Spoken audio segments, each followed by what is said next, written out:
ನಿನ್ನೆ ಮಾನ್ಯ ಶಿಕ್ಷಣ ಸಚಿವರು ಜಾತಿ ಗಣತಿ ವಿಚಾರವಾಗಿ ಪತ್ರಿಕಾಗೋಷ್ಠಿಯಲ್ಲಿ ಅವರು ಮಾತಾಡಿದ್ದನ್ನು ಕೇಳಿದ್ರೆ ಅವ್ರ ಇಲಾಖೆ ಅಷ್ಟೇ ಅಲ್ಲ, ಈ ಜಾತಿ ಗಣತಿಯ ವಿಚಾರನೂ ಕೂಡ ಅರ್ಥ ಆಗಿಲ್ಲ ಅಂತ ಹೇಳಿ ನಮಗೆಲ್ಲರೂ ಕೂಡ ಸ್ಪಷ್ಟವಾಗಿ ನಮಗೆ ಕಾಣುತ್ತೆ. ನಿನ್ನೆ ಎಲ್ಲರೂ ಕೂಡ ಇಡೀ ರಾಷ್ಟ್ರದ ಗಮನ,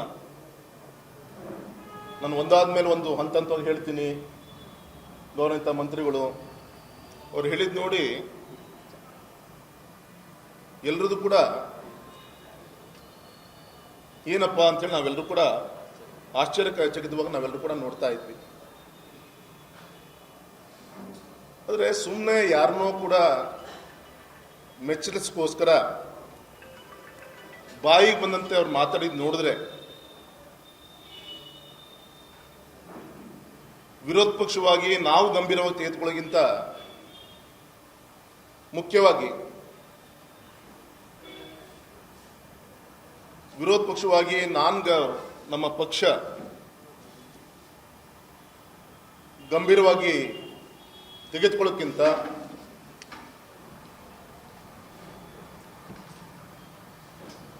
ಅವ್ರ ಪಕ್ಷದವರೇ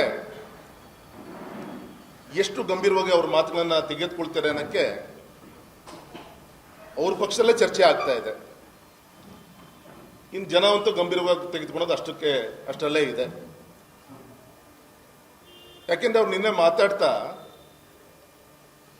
ಈ ಜನಗಣತಿಯನ್ನ ವಿರೋಧ ಮಾಡಿದಂಥವರಿಗೆ ಸುಪ್ರೀಂ ಕೋರ್ಟು ಸೋಮೋಟೋ ಕೇಸನ್ನ ಹಾಕಬೇಕು,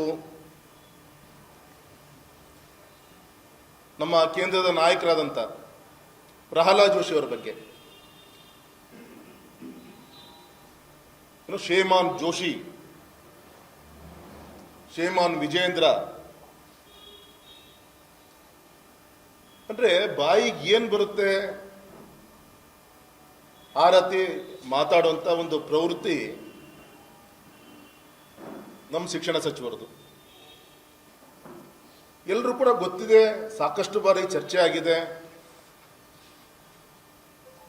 ಸಂವಿಧಾನದ 7ನೇ ಶೆಡ್ಯೂಲ್ನಲ್ಲಿ 1ರ ಪ್ರಕಾರ ಜನಗಣತಿ ನಡೆಸುವಂತ ಅಧಿಕಾರ ಸಂಪೂರ್ಣವಾಗಿ ಕೇಂದ್ರ ಸರ್ಕಾರಕ್ಕಿದೆ. 1948ರಲ್ಲಿ ಸಂಸತ್ನಲ್ಲೇ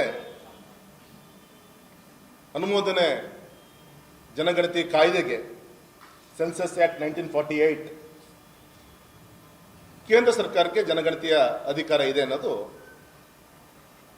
ಎಲ್ಲ ಸ್ಪಷ್ಟತೆಯೂ ಕೂಡ ಇದೆ. ಇತ್ತೀಚೆಗೆ ರಾಜ್ಯ ಸರ್ಕಾರ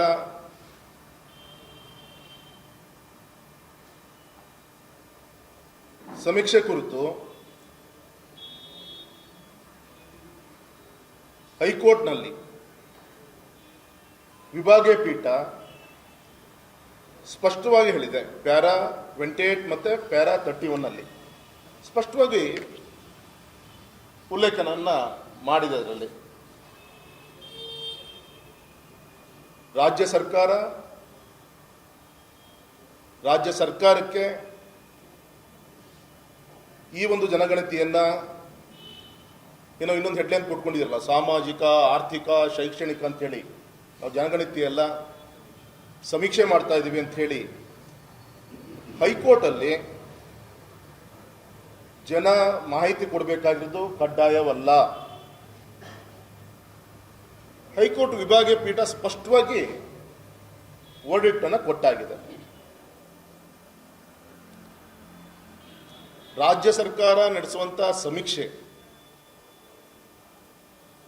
ಒಂದು ದತ್ತಾಂಶ, ಸ್ಟ್ಯಾಟಿಸ್ಟಿಕ್ಸ್ ಅನ್ನ ಸಂಗ್ರಹದ ಒಂದು ಪ್ರಕ್ರಿಯೆ ಅಷ್ಟೇ. ಅದು ಇಲ್ಲಿ ನಾಗರಿಕರಿಗೆ ಯಾವುದೇ ಮಾಹಿತಿಯನ್ನು ಬಹಿರಂಗಪಡಿಸಬೇಕಾದಂಥ ಅಥವಾ ಎಲ್ಲ ಪ್ರಶ್ನೆಗಳಿಗೆ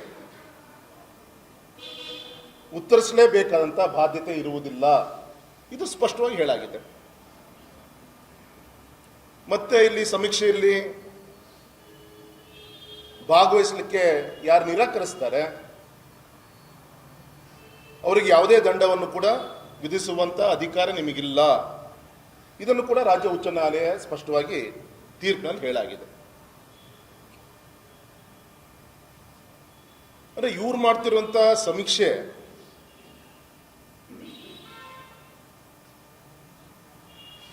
ಹಿಂದ್ ಮಾಡಿದಂತ ಸಮೀಕ್ಷೆಯನ್ನ ಪಕ್ಕದಲ್ಲಿಟ್ಟರು.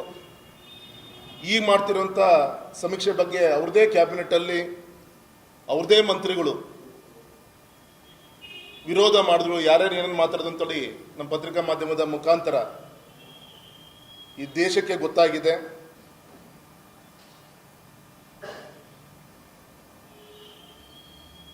ಹಾಗಾಗಿ ಈ ಅವೈಜ್ಞಾನಿಕ ಜಾತಿ ಗಣತಿ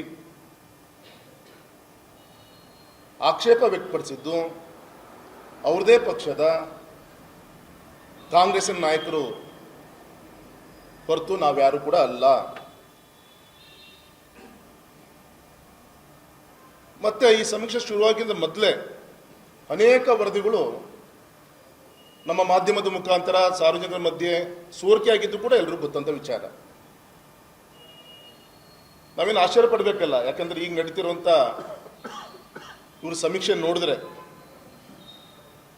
ಅಲ್ಲಾದ್ರೂ ಕೂಡ ಕ್ಲಾರಿಟಿ ಸಿಗುತ್ತೆ ಅಂತ ನಮ್ಗೆ ಯಾರು ಕೂಡ ಅನಿಸ್ತಾ ಇಲ್ಲ. ಬೈ ಫೋರ್ಸ್ ಪಾಪ ಹಬ್ಬದ ಸಂದರ್ಭದಲ್ಲಿ ಪಾಪ ಟೀಚರ್ಸ್ಗೆಲ್ಲ ಸನ್ಮಾನ ಮಾಡಿದ್ರು, ನಿನ್ನೆ ಶಾಪ ಹಾಕ್ತಾ ಇದ್ದಾರೆ. ಇದರಿಂದ ಏನು ಕೂಡ ರಿಸಲ್ಟ್ ಇಲ್ಲ. ಈ ಹಬ್ಬದ ಸಂದರ್ಭ ನಾವು ನಮ್ಮ ಕುಟುಂಬ ಹೆಂಡತಿ ಮಕ್ಕಳು ಒಟ್ಟಿಗಿರುವಂಥ ಸಂದರ್ಭದಲ್ಲಿ ನಮಗೆ ಈ ರೀತಿ ಬಲವಂತವಾಗಿ ಅನಿವಾರ್ಯ ಪಾಪ ನಮ್ಮ ಸರ್ಕಾರಿ ಅಧಿಕಾರಿಗಳು, ನಮ್ಮ ಶಿಕ್ಷಕರು, ಇತರ ಇಲಾಖೆಯ ನೌಕರ ವರ್ಗ, ಸರ್ಕಾರದ ವ್ಯವಸ್ಥೆ ಅನಿವಾರ್ಯವಾಗಿ ಬಲವಂತವಾಗಿ ಅವ್ರು ಹೋಗ್ತಾ ಇರೋದು ನೋಡ್ತಾ ಇರೋದೆಲ್ಲ ನೋಡಿದ್ರೆ ಇವ್ರದ್ದೇನು 16-17 ರೀತಿ ಅಂತ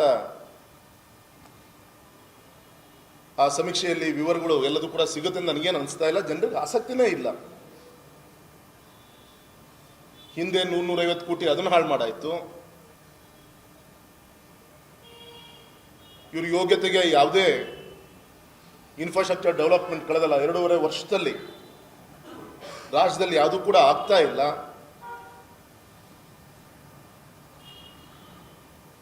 ಟ್ರಾನ್ಸ್ಫರ್ಸು, ಭ್ರಷ್ಟಾಚಾರ, ಮತ್ತು ಕಾಂಗ್ರೆಸ್ ಸರ್ಕಾರದ ಒಂದು ವಿಶೇಷ ಒಂದು ರಿನ್ಯೂವಲ್ ಪ್ರೋಸೆಸ್ಸು, ಯಾವುದೋ ಕಾಂಟ್ರಾಕ್ಟ್ ಲೇಬರ್ಸ್ ಇನ್ನೊಬ್ರದ್ದು ರಿನ್ಯೂವಲ್ ಪ್ರೋಸೆಸ್ ಯಾವ ರೀತಿ ಆಗುತ್ತೆ, ಈ ರೀತಿ IAS IPS ಇಂದ ಹಿಡಿದು ಎಲ್ಲರದ್ದು ಕೂಡ ರಿನ್ಯೂವಲ್ ಪ್ರೋಸೆಸ್. ಅಧಿಕಾರಿಗಳಿಗೆ ಆಶ್ಚರ್ಯ, ಇಷ್ಟು ವರ್ಷ ಇಲ್ಲದಿದೆ ಒಂದು ಹೊಸ ಪದ್ಧತಿ ನಮ್ಮ ಶಿವಮೊಗ್ಗದಲ್ಲಿ ನಮ್ಮ ರಾಜ್ಯದಲ್ಲಿ ನೋಡೋಂಥ ದುಸ್ಥಿತಿ ಬಂದಿದೆಯಲ್ಲಪ್ಪ ಅಂಥೇಳಿ ನಿಮಗೆಲ್ಲರೂ ಕೂಡ ಅರ್ಥ ಆಗುತ್ತೆ. ಜನರಿಗೆ ಈಗಾಗಲೇ ಅರ್ಥ ಆಗಿದೆ. ಮೊನ್ನೆ ಗುತ್ತಿಗೆದಾರ ಸಂಘ ಸುಸ್ತಾಗಿ ಹೋಗಿದ್ದಾರೆ.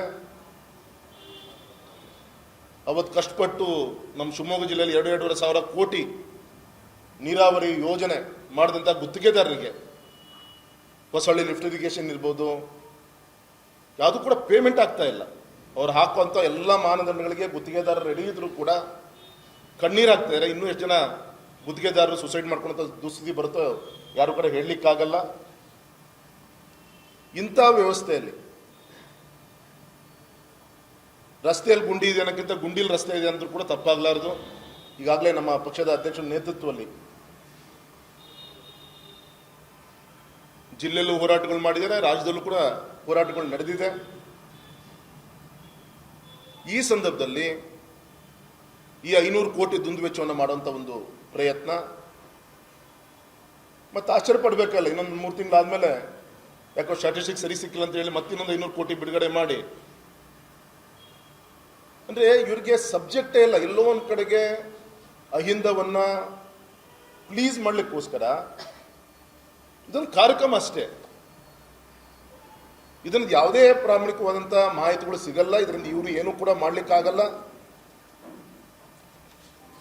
ಇವರು ನಿಜವಾಗ್ಲೂ ಕೂಡ ಕಳ್ಕಳಿ ಇದ್ದಿದ್ರೆ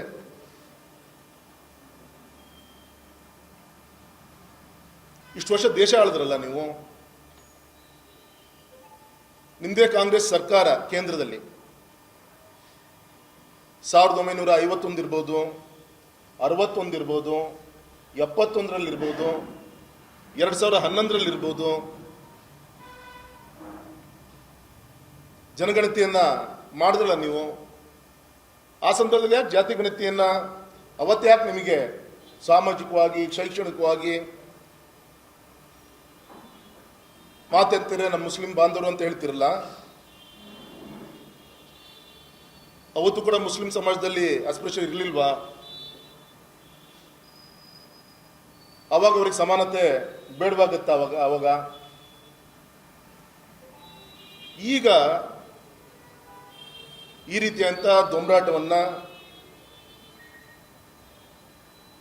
ಮಾಡ್ಕೊಂತ ಏನೋ ಗೌರವಂತ ಮುಖ್ಯಮಂತ್ರಿಗಳು 3 ವಿಂಗಲ್ಲಿ ರಾಜ್ಯ ಓಡಾಟ ಮಾಡಲಿಕ್ಕೆ ಮೈಸೂರು ಭಾಗದಲ್ಲಿ ನನ್ನ ಮುಖ್ಯಸ್ಥ ಮಾಡಿದಿರಿ ಅಂತೇಳಿ ಒಂದೇ ಒಂದು ಕಾರಣಕ್ಕೆ ಬಾಯಿ ಬಂದಂಗೆ